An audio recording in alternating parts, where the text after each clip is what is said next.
The safe door stood open like a question waiting to be answered. Margaret wiped her hands on her apron, staring at the neat stacks of bills inside the dark blue safe. Her pulse quickened. In 3 years of cleaning this enormous house, she'd never seen Mr. Harrison leave anything unlocked. Not a drawer, not a closet, certainly not this. Some people, they just want to see you fall. Her grandmother's voice echoed in her memory. Margaret turned away, picked up her cleaning cloth, and continued dusting the mahogany desk. But her hands trembled slightly. She was 23, working 2 jobs while studying law at night school. Her mother's medical bills had piled up like autumn leaves, and just yesterday, the hospital had called again. The surgery couldn't wait much longer. She glanced back at the safe. $50,000, maybe more. Her mother's life sitting there in neat bundles. "Please, Maggie," her mother had whispered last week, her voice paper thin. "Don't sacrifice your dreams for me." Margaret's eyes burned with unshed tears. She closed the safe door quietly and locked it, leaving the key exactly where she'd found it. Across town, in his downtown office, Thomas Harrison sat in his leather chair watching a live security feed on his phone. His jaw tightened as he watched his housekeeper walk away from the open safe. Surprised, his business partner Richard leaned against the doorframe. "Relieved," Thomas said softly, "and ashamed." "Ashamed? You just proved she's trustworthy." Thomas shook his head. "I proved I don't know how to trust anymore. After Elena stole from the company and disappeared, I started seeing thieves everywhere." Richard studied his friend's face, the dark circles, the lines that hadn't been there 2 years ago. "You're 33, Tom. You've built an empire, but you're living like a prisoner in your own success." Thomas didn't answer. He was watching Margaret on the screen, cleaning with the same careful attention she always showed, as if his home mattered to her. That evening, Margaret returned to her mother's hospital room, carrying soup from home. "You look tired, sweetheart," her mother, Claire, said weakly. "I'm fine, Mama." Margaret sat beside the bed, spooning broth carefully. "Dr. Morrison says the surgery is scheduled for next month." Claire's hand found her daughter's. "And the money?" "I'm handling it." Margaret's voice was steady, but her mother knew her too well. "You can't keep destroying yourself for me, Maggie. You're studying law, working yourself to exhaustion."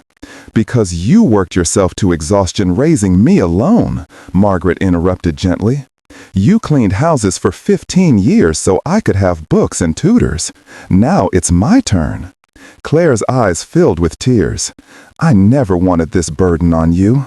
"You're not a burden, Mama. You're my reason." The next morning, Thomas was waiting in the kitchen when Margaret arrived. She startled, dropping her keys. "Mr. Harrison, I didn't expect... You're usually gone by now." He studied her face, young, tired, but with an honesty in her eyes that unsettled him. "Margaret, I need to talk to you about yesterday." Her face paled slightly. "Sir?" "The safe. I left it open.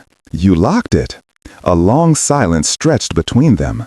Margaret's hands clenched at her sides. It seemed the right thing to do. "Even though you knew what was inside?" She met his eyes directly.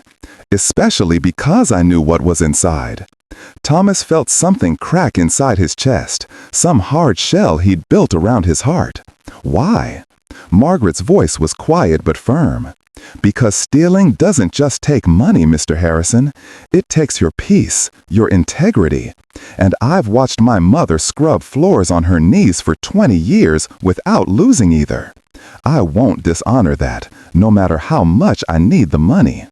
The vulnerability in her last words struck him. "You need money?" She looked away.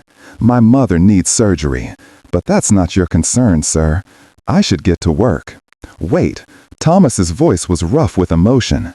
Would you sit down, please?" They sat at the kitchen table, the Millionaire CEO and his housekeeper, and for the first time in years, Thomas talked to someone honestly. Margaret told him about her mother's illness, her night classes in law, her dream of defending people who couldn't defend themselves. Thomas told her about Elena's betrayal, about how success had brought him everything except peace, about the loneliness of suspecting everyone's motives. "I tested you because I've forgotten how to see goodness," he admitted. "That's a poverty worse than any financial one." Margaret's eyes softened. "My grandmother used to say, the hardest prison to escape is the one we build in our own hearts." Those words haunted Thomas for days. A week later, Margaret found an envelope on the kitchen counter. Inside was a check for $50,000 and a note in Thomas's handwriting. "Not charity, an investment, in someone who reminded me that integrity still exists. Pay for your mother's surgery, finish law school, then come work for me, not as a housekeeper, but as the kind of lawyer this world desperately needs, the kind who won't be bought. Th." Margaret's hands shook so badly she had to sit down. She called her mother, sobbing too hard to speak clearly. But she didn't cash the check immediately. Instead, she drove to Thomas's office that evening. His secretary had left, and he was alone, surrounded by papers and the blue glow of computer screens. "Mr. Harrison?" He looked up, surprised. "Margaret?" She placed the check on his desk. "I can't accept this." His face fell. "Why not? Your mother needs—" "I know what she needs, but I also know what I need." Margaret's voice was steady now, powerful. "I need to earn this. I need to know that when I become a lawyer, it's because I fought for every single step, not because someone rescued me." Thomas stood slowly, understanding dawning in his eyes. "Then what can I do?" "Give my mother the surgery as an advance on my salary. Let me work it off. And when I finish law school, if the offer still stands, I'd be honored to work for someone who tested me because he was hurting, and who learned to trust again because he was brave." Thomas felt tears prick his eyes, the first he'd cried since Elena left. "Deal." He extended his hand.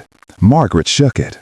2 years later, Thomas stood in the courtroom gallery watching Margaret deliver her closing argument in her first case, a wrongful termination suit against a corporation that had destroyed a whistleblower's life. Her voice rang with conviction. "Justice isn't something we hope for. It's something we create, every day, in every choice. When we choose honesty over convenience, integrity over advantage, humanity over profit." Thomas felt Richard elbow him.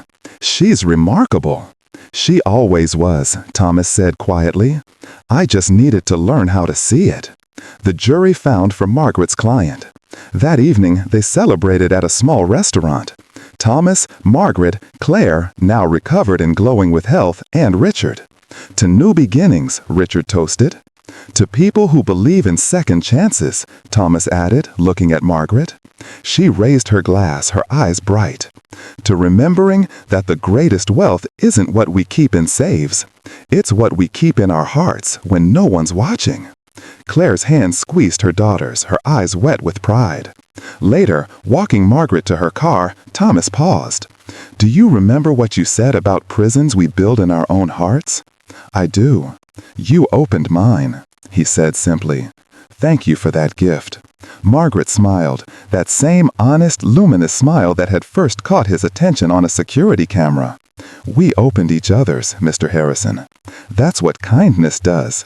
It creates keys where we thought there were only locks." They stood in the cool evening air, two people who'd started as employer and student, who'd become teacher and student to each other, learning that trust, real trust, isn't about tests or proof. It's about choosing to believe in goodness, even when you've been hurt, especially then. The safe had been a test, but the real treasure was discovering that some things, integrity, compassion, human connection, can't be stolen or bought. They can only be given freely and received with gratitude. And that's the kindness that changes everything. Sometimes we test people because we've forgotten how to trust. But true character isn't proven in tests. It's revealed in quiet moments when no one's watching. And real wealth isn't measured in what we own, but in who we become when faced with temptation. Choose integrity. Choose kindness. They're the only riches that multiply when you give them away. If this story touched your heart, please like, share, subscribe, and comment. Let's spread more stories of kindness together.